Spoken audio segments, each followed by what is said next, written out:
Alors ça fait un moment que tu te maquilles, plusieurs mois ou peut-être même plusieurs années, et tu as l'impression que ton maquillage ne give pas, qu'il ne rend pas comme les autres, tu le sens fade, mais tu suis des vidéos, des tutos, etc. Mais tu sens que ça passe pas. Donc je vais te donner quelques conseils qui pourraient régler ce problème-là sans forcément changer les produits que tu utilises. Il est fort probable que tu aies tout ce qu'il faut à la maison. On va vraiment parler que de technique et pas de produits maquillage en particulier. Je pourrais potentiellement en faire le sujet d'une autre vidéo, mais voilà. Alors déjà, la base des bases, la skincare. Est-ce que tu as une skincare qui est adaptée à ton type de peau? Des fois, on utilise une crème qui va être trop riche ou une crème qui va être trop asséchante. Et parfois, surtout pour les personnes qui ont de l'acné, elles vont essayer d'assécher leur peau, sauf que leur peau est déshydratée et produit du sébum parce qu'elle est déshydratée.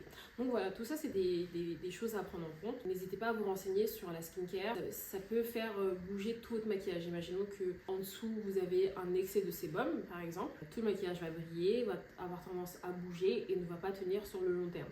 Voilà. Après c'est normal d'avoir une production de sébum, mais il ne faut pas que ce soit excessif. Deuxième potentiel problème, tu mets pas assez de maquillage ou peut-être que tu en mets trop. En fait, il faut vraiment être dans un entre-deux.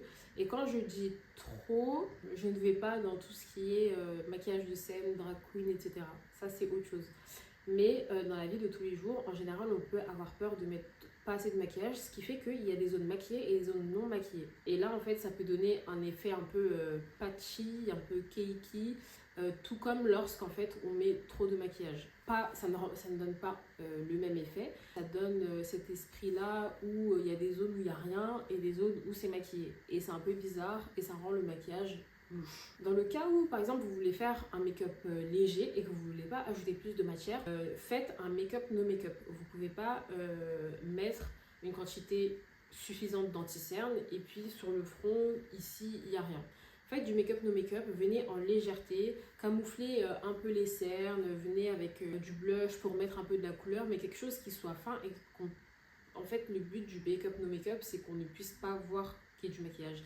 À partir du moment où on le voit, faut passer à autre chose, faut vraiment mettre du maquillage ou en mettre très très peu. Donc voilà, faut choisir son équipe, mais oui, mais il faut bien rester dans l'entre-deux correct où on met du maquillage sur tout le visage, pas de zone vide, mais pas une tonne pour pas que ça fasse kiki. En gros, le résumé, c'est ça. Troisième point, ton maquillage peut manquer de contraste. Imaginons que tu insistes moins sur le bronzer, mais que tu as mis pas mal d'anti-cerne, ton anti-cerne va être plus important que le bronzer et en fait, ça va manquer de contraste. Tu vas être même limite un peu trop clair, mais faut pas hésiter à bronzer, faut pas hésiter, surtout lorsqu'on a mis une bonne quantité d'anti-cerne, faut pas hésiter à bien bronzer et en fait ce contraste là va apporter vraiment de la dimension au maquillage et c'est là que ça donne un truc beaucoup plus intéressant. Et là je m'adresse surtout aux peaux foncées, surtout chez les personnes qui n'ont pas trop l'habitude de se maquiller ou de faire des full face ou qui font des maquillages plus ou moins légers. Souvent le souci qu'il va y avoir c'est le fait que ce soit pas bronzé. Beaucoup de personnes se disent que j'ai une peau foncée donc pourquoi utiliser du bronzer? En fait lorsqu'on met du fond de teint et de l'anti-cerne on aplatit un peu les couleurs de notre visage et lorsqu'on vient avec la poudre ça vient vraiment set tout le truc. Donc en fait le bronzer en extérieur rajoute vraiment un bon relief. Pareil avec le blush. Bon après le blush c'est pas obligatoire mais ça rend le truc plus joli. Et enfin, l'utilisation des pinceaux ou de l'éponge. Là, c'est beaucoup plus pour l'anti-cerne. Imaginons que vous mettez une quantité légère d'anti-cerne. Vous êtes une personne qui utilise un anti-cerne très fluide. Vaut mieux utiliser un pinceau qu'une éponge parce que déjà, l'éponge absorbe énormément. L'éponge, ça va être intéressant lorsqu'on met des anti-cernes qui sont épais. Mais lorsqu'on est sur quelque chose de léger, ce qui va se passer, c'est que l'éponge va absorber. La cerne, la peau, elle va rester vraiment en transparence avec un voile d'anti-cerne, mais un peu louche, un peu bizarre. Surtout sur des peaux claires, par exemple, on va voir du bleu.